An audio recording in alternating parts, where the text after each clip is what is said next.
여러분 안녕하십니까. 벌써 세 번째 시간입니다. 이제 우리가 공자학원에 대해서 계속 얘기하고 있는데요. 일단은 오늘 저하고 같이 얘기해 주실 분 본인 소개 좀 해주실래요? 최창근이고요. 네. 작가로서 책도 쓰고, 네. 그다음 개공 기자로서 글도 쓰고 있습니다. 네. 근래에는 중국을 좀 많이 비판해가지고요. 네. 다들 좀 몸을 조심하는 게 좋지 않을까 하지만 제 나라에서 제가 얘기하는데 미국 욕은 그렇게도 별 눈치를 안 봐도 되는데. 일본 욕은 뭐 일본 그렇고요. 욕은 네. 뭐 그렇게 일본은 네, 좀 이해가 죽창 들고 어쩌고 네, 여기까지 네, 네. 가는데. 좀 이해가 안 가죠. 그렇죠? 우리가 뭐 중국한테 네. 죽창 들자고 한 것도 아닌데. 네. 그런데 왜 쫄아야 되지? 이 사람들 네. 하는 행동에 대해서 되게 좀 객관적인 데이터를 가지고 얘기를 하고 있는데. 네. 그렇죠? 거기다가 또 예전에 반미하셨던 분 이해해요. 네. 근데 뭐 반외세주의. 근데 일관되게 하셔야죠. 아, 그렇죠. 네, 그럼 중국에도 그럼 반외세. 그렇죠. 근데 왜 미국, 일본은 좀 필요 이상으로 자극하고, 그다음에 우리 그 북에 있는 동지 나라랑 그 옆에 있는 중국은 좀 필요 이상으로 좀 비굴한 게 아닌가. 그렇죠. 저는 그렇게 봅니다. 자, 오늘 이제 저번 시간에 네. 이어서 오늘 네. 저번 시간에 마무리했었던 게 네. 있었죠? 네. 여기. 네.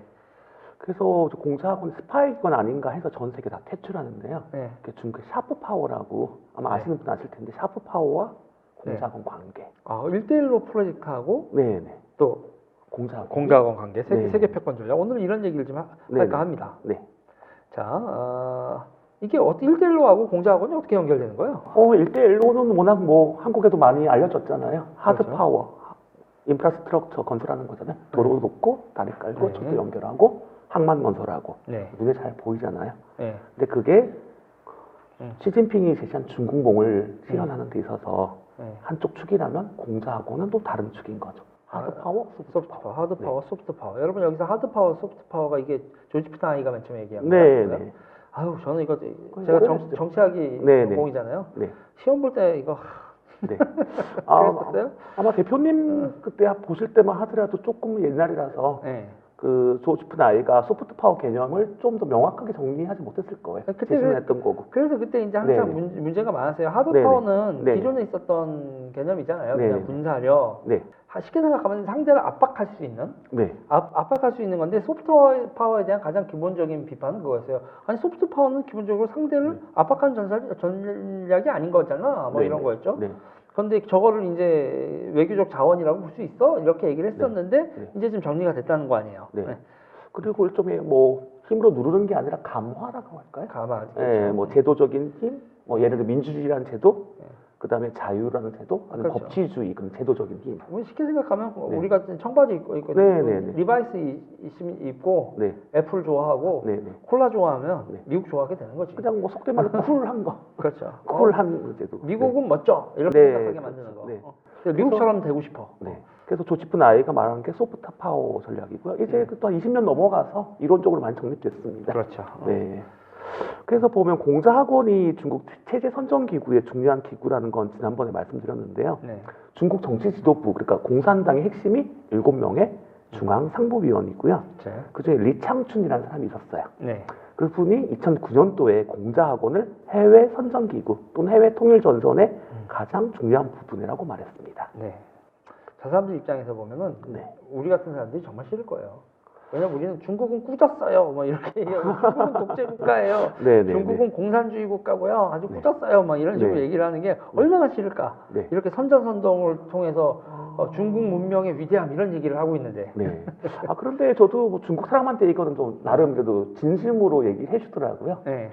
중국 사람들도 약간 아무리 공산당 파괴했다고 해도 유교적인 그게 있대요. 그럼요. 인의 아니면 의리, 어. 국가에 대한 충성. 네. 그렇기 때문에 자기들한테 회유에 넘어가든 어쨌든 간에 자기들 입맛에 맞는 소리 해주고 네. 자기들 앞잡이가 돼주면은 네. 그냥 겉으로는 좋아한대요. 그렇죠. 이용 가치가 있으니까. 그런데 절대 믿지 않는다고. 절대 믿지 않지. 네. 다만 자기들은 싫은 소리 하고 네. 한국 사람이니까 한국의 국익에 맞춰가지고 네. 자기랑 부딪혀도 이 사람은 나랑 입장이 다를 뿐이지 저 사람은 믿을 수는 있다. 그렇죠. 그리고 2009년도에 리창춘이 한국을 찾았거든요. 네. 근데 얼마 전에 왕이 국무위원 겸 외교부장 찾았잖아요. 네. 근데 25위 밖이에요. 공산당 그렇죠. 서열이. 근데 이분은 무려 7위권 내에 드는 당시 한 5위권 정도 되는 그렇죠. 아주 높은 분이셨어요. 그렇죠. 근데 이분이 한국 찾았을 때 한국의 모 신문사가 이런 기사를 냈어요. 리창춘 중국 공산당 정치국 상부위원이 한국을 찾는다. 그는 권력 서열 5위다.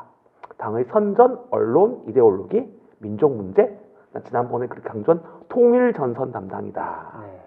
13억 중국의 사상 디자이너다 그랬거든요. 네. 이런 분이 그러면 중국의 브레인이란 말이에요. 지금은 왕후냉이라고 푸단대학 교수가 하고 있는데 네.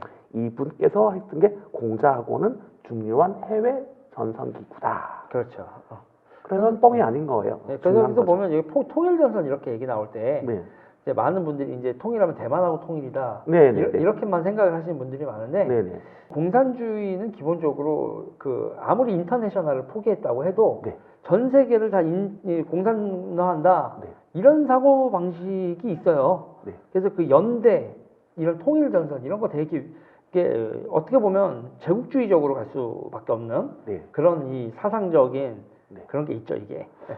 그러니까 뭐 전 세계를 공사도 하는 거는 약간 뭐 과대망상이라 할지라도 최소한 그 나라에 침투해가지고 거점을 구축하고 최소한 중국에 친하게 만들고 그렇죠. 중국 우호적인 공산주의적인 이제 관점을 주입해가지고 서서히 끌어들이는 정도까지는 하고 있습니다. 그렇죠. 네.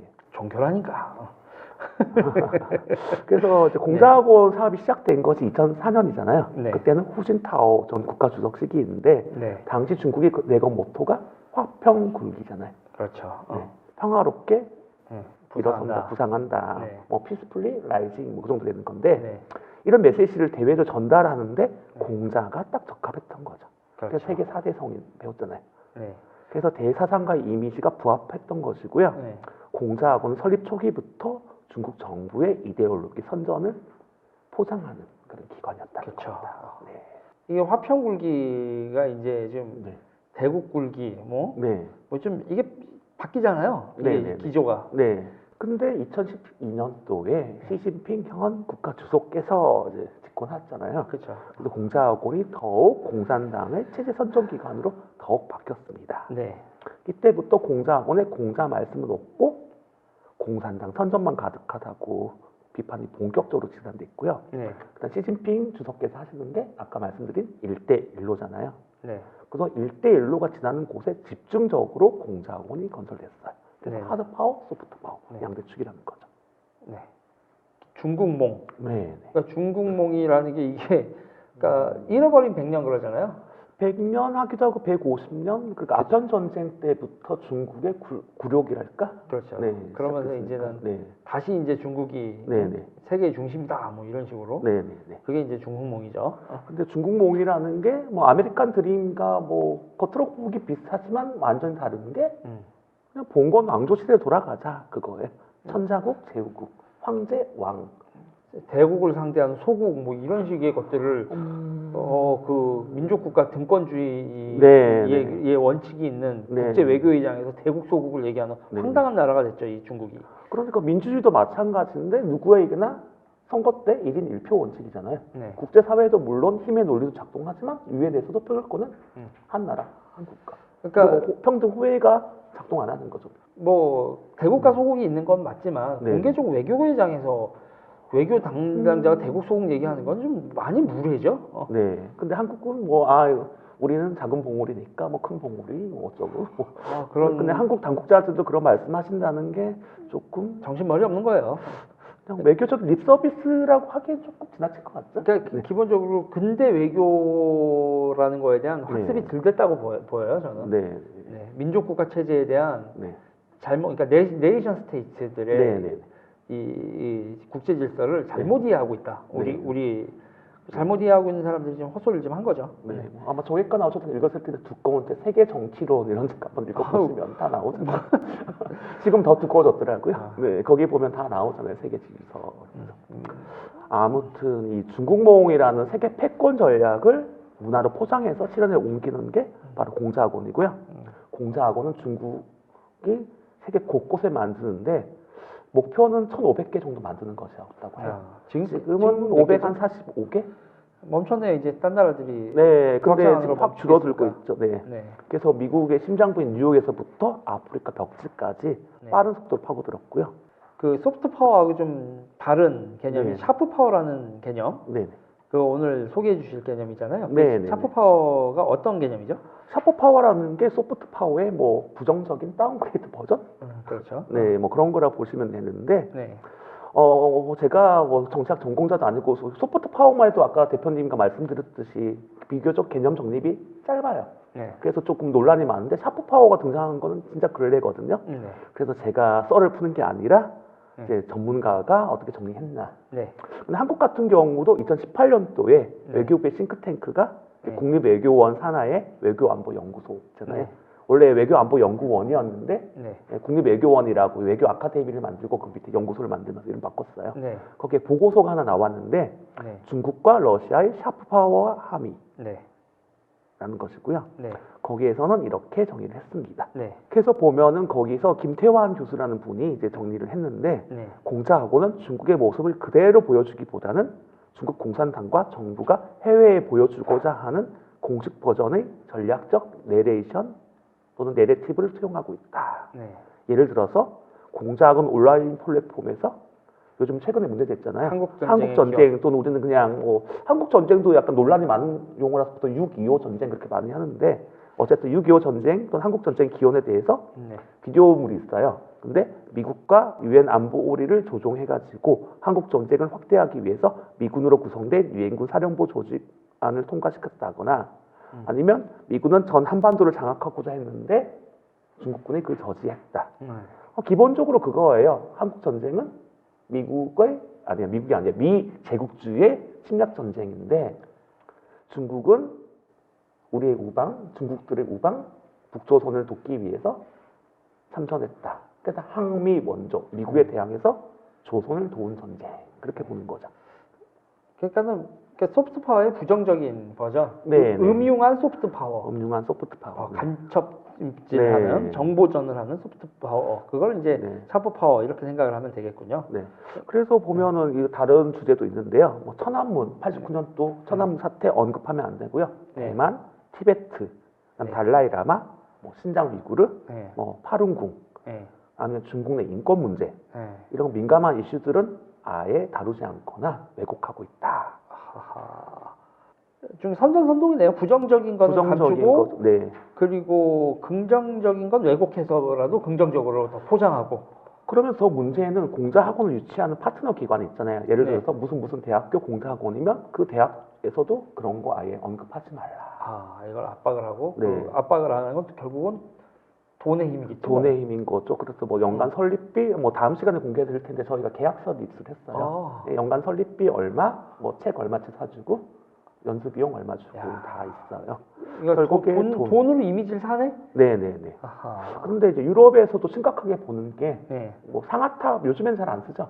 네, 진리의 상하탑.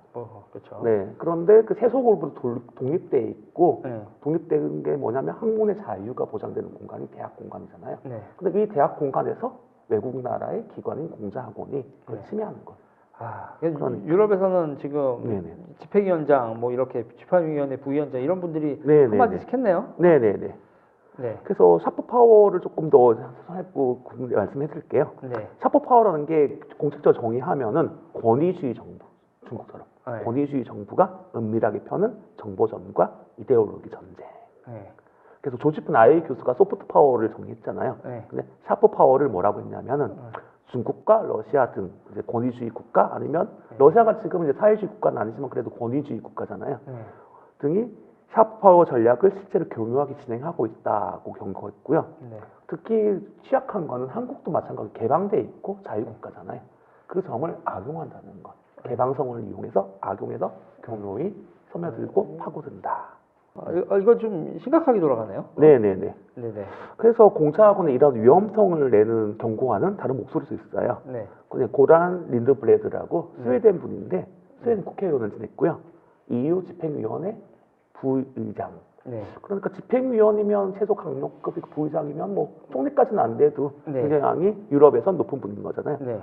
그분이 얘기하신 거예요. 우선 중국 공산당이 세계 각지의 대학에 공자학원 설립하고 있는데 네. 그 배경은 이렇게 하고 얘기하죠. 네. 대부분의 서양 사람들이 공자학원이라는 것이 있는지도 모르고 네.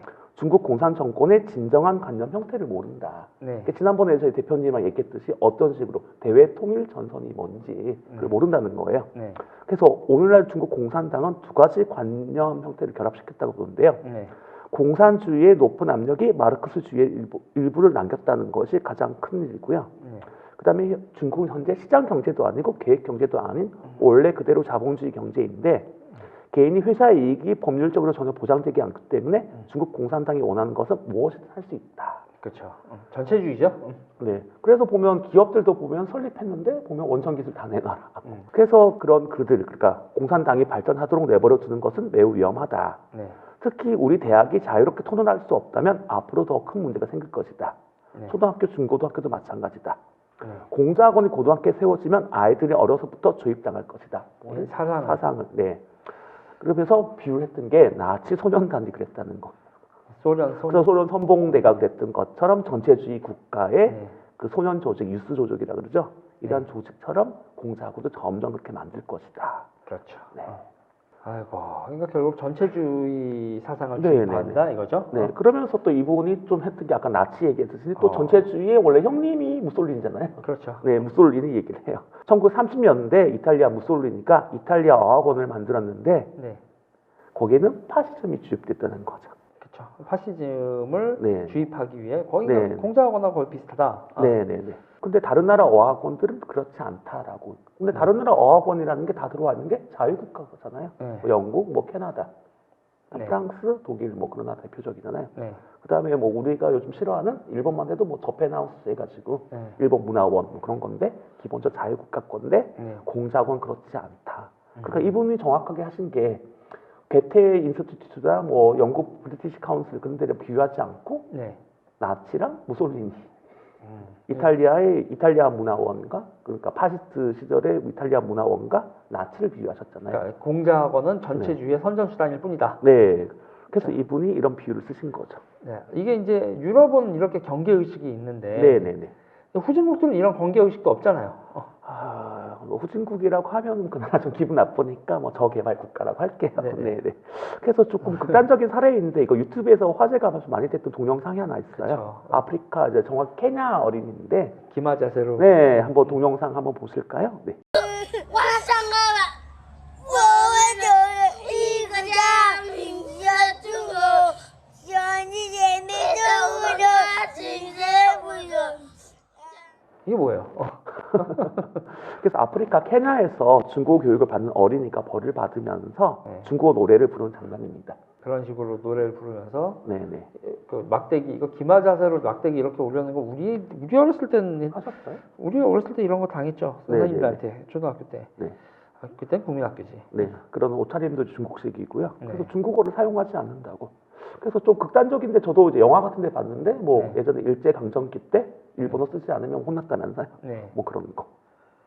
그래서 아프리카에서 저런 일을 하고 있습니다. 아 말도 안 되죠. 네. 그러니까 아프리카에서 돈 몇 푼 주고 네, 네. 별일을 다 하네요. 네. 근데 사실 이제 중국이 아프리카에서 따거라고 하죠. 큰형님. 성룡 뭐. 네네, 따거 이러잖아요. 네. 그렇죠. 그 원조를 그만큼 퍼붓고 있어요. 네. 그 돈이네요, 돈. 네네네. 1949년도에 중화인민공화국, 지금 중국이잖아요. 네. 정부 수립 이후 대아프리카 투자 지원을 이어오고 있는데요. 네. 그때는 했던 게 또, 그때는 소련과 미국, 이 네. 양대 국가고 제3세계의 맹주를 하고자 했던 게 네. 중국, 아니면 인도였잖아요. 근데 중국이 더 적극적으로 했고요. 네. 그래서 반제국주의, 뭐, 보면 이제 미국을 말하는 거겠죠. 네. 그래서 아프리카 식민 국가들의 독립운동을 물증 지원했습니다. 네. 영국과 프랑스, 뭐 독일도 좀 있고 벨기에도 좀 있고 그랬는데 독립하는데 도움을 줬고요. 그다음에 1960년대 이제 미소 냉전이 첨예해질 때는 제3세계 뭐 비동맹 노선 그러면서 아프리카를 많이 이제 지원했죠. 네. 근데 좀 뭐 웃기다고 하나 약간 블랙 코미디라 그럴까요? 네. 당시 중국이 대약치 운동 있고 문화 대혁명 있었잖아요. 근데 기록을 보면 중국 국민들이 먹을 게 없어가지고 아사자가 대량 발생하고 있는데 네. 그 당시 우리 마오쩌둥 주석께서는 아프리카 뭐 대통령 총리가 방문하면 아 형님이 도와줄게요 그러면서 마구마구 도와주셨다고. 그러니까 네. 정신 나간 거죠. 네. 이런 걸 아니 그러니까 이런 거는 그럼 뭐냐면 그 위신이라는 거 있잖아요. 네네. 그러니까 굶어 죽어도 위신을 차리겠다는 황당한 자세인 거 아닙니까? 네. 아, 그래서 어쨌든 뭐 좀 황당한 일을 했는데 결과적으로 지금 아프리카에서 중국이 영향력을 확대하는 데는 네. 그때 투자를 많이 했다라는 네. 것이고요. 그리고 뭐 정확히 통계를 보면 1960년대 이후 연간 15,000만 명에 이르는 의료진을 아프리카에 파견했고요. 그래서 보건내구를 전교했답니다. 네. 그리고 저도 이제 군에 계신 분, 이제 한국군 정보장교 하셨던 분께 들었는데, 네. 3,000명이 넘는데요. 중국 군인 중에서 아프리카에서 각종 교관 활동하면서. 아프리카에서 그 군 교관으로 가 있는 사람이 3,000명 아니, 죽은 넘는다. 사람. 중국 사람이. 죽은 사람. 죽은 사람이? 네네. 수십 년 동안. 수십 년 동안 거기서 그냥 살다가 죽은 사람이요? 아니면, 아니면 거기 전투? 전투를 벌이다 죽기도 하고, 뭐 풍토병에 걸려 죽기도 하고, 약 3,000명이 넘는다고 들었어요. 중국 군인이. 네네. 와. 그 정도로 인적 희생을 했기 때문에 아프리카 영향력을 뭐 발휘할 수 있다라고도 하죠. 이 사람들 이게 인터내셔널이 없었던 게 아니네. 네네네. 그러면서 2000년대 들어서는 중국 아프리카 포럼이라고 매년 이제 강력급 장관급 회담을 개최하고 있죠. 네. 그리고 나서 이제 중국 굴기 시대를 해가지고 이러면 차이나 머니 중국 돈을 갖다가 네. 마구 퍼붓고 있는데 네. 2005년부터 2018년도까지 이제 사하라로 구분하잖아요. 네, 그쵸. 이남엔 아프리카 국가들을 대상으로 투자액이 2,970억 달러. 오, 300조, 우리나라 돈으로 300조네요. 네네네. 그리고 중국인 200만 명이 아프리카에 진출해가지고요. 네. 기업이 약 1만 개를 했답니다. 그러니까 인적이 이 정도니까 3천 명이 뭐 풍토병이나 아니면 전쟁이나 아니면 훈련 중에 죽었다 군인들이 네. 뭐 허황된 통계는 아닌 거죠. 아, 네. 중국이 지부티에다가 네네네. 군사기지 네네. 대규모로 네네. 건설했잖아요. 그리고 거기서부터 출발하는 철도 하나 있네요. 네네. 에티오피아 수도 아디스바바랑 지부티라는 전략적인 항구를 잇는 철도를 건설했는데 네. 다 중국 자본과 건설과 인력으로 돈이 얼마가 건설했습니다. 들어간 거예요, 이게? 얼마가 들어 40억 달러. 40억 달러. 네, 4조 5천억. 이거하고 또 배울 거 이제 에티오피아에 137억 달러가 들어갔네요. 네네네. 어이구야. 그래서 에티오피아가 아프리카 최빈국 중에 하나인데 인공위성을 발사할 정도. 중국에 중국이 네네 하하. 지원해가지고요. 거기 그 인공위성이 네네네. 이디오피아 건지 중국 건지는 진짜 실제로 네. 운영 과정에서 누가 운영하고 있는 건지 모르겠네. 근데 이렇게 돈을 퍼보니까 우리 WHO 사무총장님도 여기 출신이잖아요. 그렇죠. 그러니까 아유 시진핑 잘합니다. 잘해요. 그렇게 할 수밖에 없는 네, 거지. 네. 아, 누가 에티오피아에다가 15조, 16조를 갖다 줍니까? 중국이 이런 목적이 아니면. 네. 야, 대단하네요. 네네네. 그럼 여기 이 사람들도 이렇게 돈만 보내진 않았을 거 아니에요. 외교도 외교도 하죠. 우리 다녀가시는 왕이, 이제 왕이. 국무위원 겸 아유. 외교부장이 이제 외교관을 재직할 때 예. 매년 첫 순방곡은 항상 아프리카. 1월에. 네, 내 사랑 아프리카. 네. 네. 그런 노래도 있었던 것 같은데. 네. 그래서 에티오피아, 부르키나파소라고 약간 좀 작은 나라도 있고, 감비아, 감비아. 뭐 세네갈 정도야 뭐 축구도 잘하고. 네. 감비아. 이런 나라죠. 감비아 참 네. 여기서 또 나오는군요. 네네네. 네. 그래서 아까 말한 그 기마자세하고는 어린이가 있는데 케냐라 그랬잖아요. 네. 2005년도에 한국이 2004년도에 생기고 2005년도에 네. 케냐 나이로비에 공작원이 생겼군요. 아프리카 최초의 공작원을 개설했고요. 통계를 찾아보니까요, 2020년 11월 기준으로 아프리카에 48개 공작원, 30개 공작학당이 있어요. 아이고야. 그래서 아프리카로 구분되는 나라가 총 이제 55개국. 네. 근데 49개면 어이구. 48개. 48개면 네, 네네. 거의 7개 다. 빼고 다 네. 들어간 거죠. 네. 거의 모든 나라에 다 들어가 있습니다. 그럼 보니까는 그 중국 사람들이 아프리카에 지금 거의 네. 계속 거주하고 있는 사람들이 300만 명이 넘더라고요. 네네. 그러니까 뭐 예전에 뭐 영국, 프랑스 식민지였다면 지금은 뭐 식민지는 아니지만 뭐 그렇게 가고 있는 중국이 거죠. 뭐 네. 유통, 네. 상업 네. 이런 거를 빠른 속도로 장악을 하고 있는 거죠. 네. 거기다가 뭐 영국이나 프랑스는 그렇게 인구가 많은 나라가 아니라서 네. 식민지 뭐 통치 또는 식민지 경영할 때 소수의 사람들을 보냈잖아요. 그리고 이제 디바이드 앤 룰을 네, 했는데 네. 그렇게 했는데 중국은 일단 사람이 많으니까 자기네들이 가서 직접 할 수 있는 거죠. 유통, 네. 상업, 네. 금융, 네. 교육을 직접 장악한다. 그렇죠. 뭐 인도만 해도 뭐 거기는 소수 총독부 관리와 소수 영국군 나머지 뭐 세포의 항쟁 일어나고 하는데 네. 현지 군인들 고용했잖아요. 네. 근데 중국은 인구가 많으니까 다 할 수 있습니다. 많이 황당하군요. 네. 그리고 뭐 또 아까 뭐 식민지 얘기 나왔는데 식민지 통치 결과로 유럽 이제 했잖아요. 지배를 하다 보니까 아프리카 공용어가 이제 스와힐리어라고 아프리카어. 사실 아프리카어라는 건 없죠. 여러 부족들 다닐 때 주로 뭐 스와힐리어를 많이 쓰니까 그거랑 아니면 영어 아니면 프랑스어.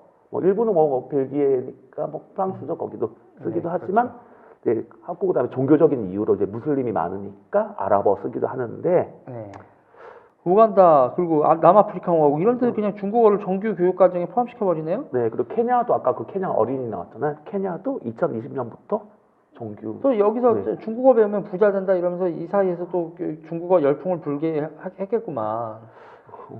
뭐 제가 아프리카 가보진 않았지만 아마 그럴 것 같습니다. 네. 그때 이제 제가 본 게 뭐였냐면 이 사람들이 고속도로를 하면서 네. 거기 보면 이제 사일로 같은 거 있잖아요. 네네. 이런 창고 같은 거. 네네네. 사일로가 있으면 거기서 당연히 도매 네네. 이런 물류 창고들 있잖아요. 네네. 그거를 자기네들이 고속도로 철도 놓으면서 네. 중국 자본이 그런 유통의 네. 근거지를 다 장악을 하더라고요. 당연히 그러니까는 장사하고 싶은 사람은 물건 띄고 싶고 뭐 한 사람들은 중국 사람들한테 접근할 수밖에 없는 구조를 이들이 원조를 해주는 과정에서 네. 그 구조를 만들고 있는 거죠. 결국에 그 나라의 뭐 핵심 인프라스트럭처 다 장악하는 거죠. 그렇죠. 네. 그러니까 중국이 공짜로 주는 게 없죠. 그리고 그런 업체도 설비하는 업체들도 자기네 업체에서 네, 네. 자기네들이 돈 빌려준 돈으로 네, 네. 그 공사를 자기네가 수주하는 식으로 네, 네. 무지막지한 나라입니다, 이 나라. 근데 미국만 하더라도 일부러 손해를 좀 보잖아요. 자기 우방 국가랑 교역을 하면은. 근데 전체적으로 보면 달러 패권 유지라는 뭐 이론도 있어요. 어쨌든 달러 쓰게 하면서. 근데 그렇죠. 도움을 준단 말이에요, 그 나라에. 근데 중국은 그게 없이 다 빼가는 거. 그러니까 이게 옛날에 네네. 옛날에 일본이 우리나라한테 네. 철도 부설권 같은 거 가져와서 철도 네네. 부설하던 거하고 똑같은 거예요. 그러니까 네네. 이런 게 식민지 침탈이 아니면 뭐가 식민지 침탈이라는 얘기죠. 네. 지금 감비아 부도 상태라고요? 국가 부도 상태? 네네. 뭐. 근데 뭐 코로나 여파라고 하는데 여기도 중국이 들어가 있죠. 1대1로. 네, 1대1로 프로젝트. 네. 뭐 감비아뿐만 아니라 좀 파열은 많이 나왔죠. 네. 뭐 어떤 나라는 아예 뭐 한국 통째로 99년 동안 네. 중국에 뭐 홍콩 그때 99년 조차하듯이 그 식민지처럼 한국을 통째로 내주기도 하고 네. 빚을 못 갚으니까. 네. 그래서 보면은 그런 거 간단히 얘기해서 뭐 인프라스트럭처 건설해 줄게 하면서 실제로는 자신들 이익 다 빼돌리는. 그래서 이제 빚 못 갚은 상태가 그러니까 디폴트 선언하니까 네. 뭐 국가 부도 사태가 나는 거고. 네. 그리고 감비아 같은 경우는 이제 제가 대만에서 유학했는데 좀 재미있는 나라죠. 그러니까 어떤 대만한테는 이제 배신자? 대만한테요? 뭐 그거 대만하고 네. 계속 관계를 네. 유지했었던 거야. 중국이 아니라 대만을 선택했던 몇 안 되는 나라 중에 하나인가요? 네네 원래 오. 그랬었죠. 네. 그래서 아시다시피 1971년 10월에 이제 유엔에서 2758호 결의안을 한 게 있어요. 네. 그 결의안 때문에 대만에는 중화민국 정부가 본토의 중화인민공화국 정부한테 유엔 회원국 자리를 뺏겨요. 뺏기죠. 그리고 그리고 대만은 나서, 이제 네. 국제사회에서 국가로 인정 못 받게 네. 되죠. 그리고 이제 5대 상위 미사국 안전보장이사회 상위 미사국이었는데 그것도 중국한테 넘겨주고요. 그렇죠. 그때부터 이제 중국의 압박 때문에 외교적 고립이 극심해져요, 대만이.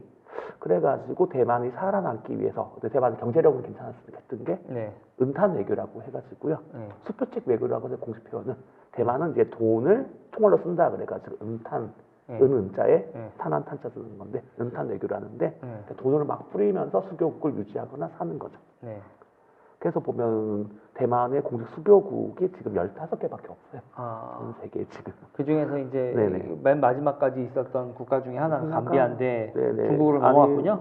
그런 게 아니라 감비아 같은 경우는 네. 셔틀 외교를 했어요. 아, 셔틀 외교. 네, 네. 그 어떤 뜻이에요? 원래는 감비아가 네. 예, 왔다 갔다 했다는 얘기인가요? 예, 중국과 수교를 했다가 아, 대만하고 네, 했다가 왔다 20년 갔다 동안 했구만. 예, 20년 동안 또 대만이랑 유지를 하다가 다시 대만을 배신하고 중국과 수교를 했죠. 그러다가 지금 국가 네, 디폴트 상태고. 네. 한국 같은 경우는 이제 1992년도에 대만과 단교하고 중국과 수교를 했던 건데 이런 나라가 몇몇이 있어요. 감비아가 대표적이긴 한데. 네. 근데 이 나라들이 어떻게 하냐면은 매년 그 외교부에 중국이랑 대표자를 불러 모은대요. 네. 그랬더니 올해 우리가 예산이 한 10억 달러인데 조그만 나라니까 우리 자체 수입은 한 8억 달러밖에 없고 2억 달러는 어디 빌리거나 뭐 해야 되는데 얼마 도와줄 수 있어? 그러면서 네. 중국이 1억 달러 그러면 이렇게 대만 1억 2천만 달러 이런 식으로 하면은 그러면은 뭐 대만이랑 올해는 관계 유지하고 중국이랑 아직 안 해. 그냥 뭐야? 앵벌이 외교네, 앵벌이 외교. 그냥 뭐 일종의 얌체라고 할까요? 근데 네. 뭐 그렇죠. 뭐 이런 네. 이런 비루한 짓이죠. 저는 이런 거에 네. 대해서 그냥 비루하다. 네네네. 그냥 그렇죠. 근데 또 우리는 여기를 또 왔다 갔다 했네. 강경화 외교장관께서. 그때 그랬었죠. 그때 뭐죠? 북한의 뭐 핵 확산 금지를 위해 뭐 지지를 요청하셨다 그랬던가 그래서 맞죠? 오죽하면 비아냥거리는 걸 한감동맹이라고 하지 않습니까? 한감동맹. 맞아요. 그랬던 것 같네요. 그렇죠. 그래서 근데 이 나라들은 사실 뭐 중국과 수교하나 대만과 수교는 별 차이가 없어요. 그렇죠. 돈 많이 주는데. 네. 그래서 보면 정확히 한번 정리를 해드릴게요. 74년도에 중국 본토랑 수교를 했어요. 감비아가. 네. 감비아 또는 잠비아 그러는데 그래서 20년 유지하다가요. 95년도에 대만과 공식 수교했죠. 네. 대만은 우리가 확 도와줄게. 그러다가 2013년도에 다시 중국과 수교하고 대만과 단교했죠. 그래서 이때도 대만이 발칵 뒤집혀졌죠. 20년 동안 공들였는데 이렇게 됐다. 네. 그래서 이거 지도 아마 보실 텐데 특이한 나라예요. 네. 세네갈이라고 나라 있잖아요. 축구 잘하는 나라. 네. 그 나라 사이에 감비아 또는 잠비아라는 강이 있는데 네. 강 위협만 따라서 나라가 있는 거죠. 조그만 나라죠. 네. 길게 뻗어. 네. 근데 한국 사람들 뭐 그때 강경화 장관 다녀오셔서 한국 사람들 조금 알았지 어디든 잘 아무도 모르잖아요. 몰랐죠. 네네네. 네. 그래서 보면 이런 감비아에도 물론 공자학원이 있습니다. 느낌이 네네. 싸하네요. 네네. 그러면서 이렇게 중국어 가르치고 사람들이 여기 쭉 네네. 이렇게 장악하고 있고. 네. 네. 근데 이제 공자학원을 또 1대1로 프로젝트랑 연관시켜서 이제 말씀드리자면은 1대1로 프로젝트 같은 경우는 덜 위험하다고 봐요. 네. 일단 눈에 보이니까. 네. 저도 이제 정책학도 공부를 했는데 보면 정책의 평가를 해요. 정책의 효과성이라고 하는데 정책이 얼마나 효과가 있냐 평가를 하는데 비교적 쉬운 정책이 이제 가시적인 정책이라 눈에 보이는 정책. 그냥 건설 정책이 이제 쉬워요. 비교적으로. 네. 그냥 얼마만큼 들어가는지 보이니까. 네. 근데 제일 어려운 정책이 교육이라든지 의료. 눈에 보이지 않는 정책. 그렇지만 지속적으로 꼭 강력하게 영향을 미치는 게 교육과 의료 분야거든요. 그리고 교육과 의료 관련해가지고 또 한 가지 하는 얘기가 있어요. 교육과 의료에서 국가 재정이 허용하는 한 최대한 많이 쓰는 게 좋다. 그게 전반적인 국민의 삶의 질을 높이는데 효과가 있다. 그만큼 당장 눈에 안 보여도 강력한 정책이 교육과 의료 정책이거든요. 그런데 지금 그 연장선에서 보시면은 중국 정부가 많은 돈을 들여가지고 공자학원을 건설하잖아요. 그리고 친공산주의적인 관점, 친중국적인 관점 주입하잖아요. 그 효과가 어떻겠어요? 당장 안 보여도 엄청나겠죠. 근데 지금 뭐 당장 안 보이는 게 아니라 당장 보이네요. 근데 저는 근데 이거는 하고 또 중국 입장에서 보면 굉장히 가성비가 훌륭한 정책이죠. 네, 그렇죠. 뭐 공자학원 뭐 돈 많이 쓴다고 해도 얼마 안 돼요. 그 뭐 건설 사업에 비해서. 그런데 적게 쓰고 효과는 지속적으로. 오늘 그 공자학원이 이제 외교 전략에서 이제 샤프 파워 이런 식으로 쓰이는 거를 쭉 얘기를 들었는데요. 이제 공자학원에 이제 이제 내일 다음 뭐 한 두 번 정도 하면 끝날 것 같은데 이 시리즈가 공자학원 교재 어떻게 뭘 가르치는지 이거 골 때릴 것 같은데. 지난번에 첫 시간에 살짝 언급해 드렸는데 이번 시간에 본격적으로 한번 해드리겠습니다. 그거 마지막으로 되겠네요. 네 번째 시간에 공자학원 교재를 집중적으로 분석해 드리겠습니다. 다음에 뵙겠습니다. 네, 여러분 여기까지 하겠습니다. 네, 감사합니다. 네, 지금까지 진행자 유재일이었고요. 네, 최창근이었습니다. 여러분 감사합니다. 감사합니다.